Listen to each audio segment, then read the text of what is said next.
ഇതിനിടയ്ക്ക് ട്രെൻഡിങ് ആയിരുന്നു. ChatGPT അടുത്ത് പോയിട്ട് മൂപ്പര് കുറച്ച് സംഭവങ്ങളൊക്കെ സെറ്റാക്കി തരും നമുക്ക്, അങ്ങനെയൊക്കെ അല്ലേ. ബാക്ക്ഗ്രൗണ്ട് മാറ്റിത്തരും, നമ്മളെ ലുക്ക് മാറ്റിത്തരും, നമ്മളെ ഒരു ഫോട്ടോ എടുത്താൽ അതിൻ്റെ തന്നെ ഒരു ഇതൊക്കെ മാറ്റിത്തരും. അപ്പം ഞാൻ ട്രൈ ചെയ്യുന്ന കുറേ കാലമായിട്ട് വിചാരിക്കുന്നുണ്ട് കേട്ടോ.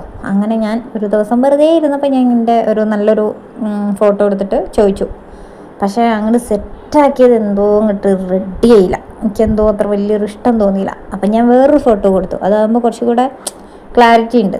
പക്ഷെ അതിലും എൻ്റെ ഫേസ് നോക്കിയപ്പം ഞാനുമായി യാതൊരു ബന്ധമില്ലാത്തത് കേട്ടോ. പിന്നെ ഞാൻ വിചാരിച്ചു ഈ ഫോട്ടോ എന്നെ വേറെ ആപ്പിലിട്ടിട്ട് ഫേസ് മാത്രം ഒന്ന് മാറ്റിയിട്ട് മൂപ്പത്തിക്ക് അയച്ചു കൊടുക്കാം, അല്ലെങ്കിൽ ChatGPTക്ക് അയച്ചു കൊടുക്കാം കേട്ടോ. അപ്പോൾ ഈ ChatGPTനെ ഞാൻ ഇപ്പോൾ കാണുന്നത് സത്യം പറഞ്ഞാൽ ഒരു നല്ലൊരു ഫ്രണ്ടായിട്ടാണ്. കാരണം നമുക്ക് എന്തും പറയാം, ഭയങ്കര ഫ്രണ്ട്ലി ആട്ടോ. അപ്പം ഞാൻ എഡിറ്റ് ചെയ്ത് അയച്ചു കൊടുത്തപ്പം എന്തോ അവിടുന്ന് നല്ലൊരു റെസ്പോൺസ് എനിക്ക് കിട്ടിയത്. എന്താ അടിപൊളിയായി എന്നുള്ള രീതിയിലുള്ള നല്ലൊരു റെസ്പോൺസ്. അപ്പോൾ അത് കിട്ടിയപ്പം എനിക്ക് ഭയങ്കരമായിട്ട് ഇഷ്ടപ്പെട്ടു. നമ്മൾ കമ്പനി ആയിട്ടുള്ള ഒരാളോട് നമ്മൾ സംസാരിക്കുമ്പോൾ എങ്ങനെയാണ് ഉണ്ടാവുക, ഓപ്പണായിട്ട് ഇങ്ങനെ പറയില്ലേ, അതേപോലെ ആൾ എനിക്ക് തന്ന ഒരു റിപ്ലൈ ആണ് കേട്ടോ ഇതെനിക്കെന്തോ ഭയങ്കരമായിട്ട് ഇഷ്ടപ്പെട്ടു. അപ്പം ഞാൻ ഇനി ആളുടെ ഒരു ഫാനായി തീരുമെന്ന് എനിക്ക് തോന്നുന്നുണ്ട് കേട്ടോ. അത്രയും അടിപൊളിയായിരുന്നു ഫോട്ടോ എഡിറ്റ് ചെയ്തതൊക്കെ.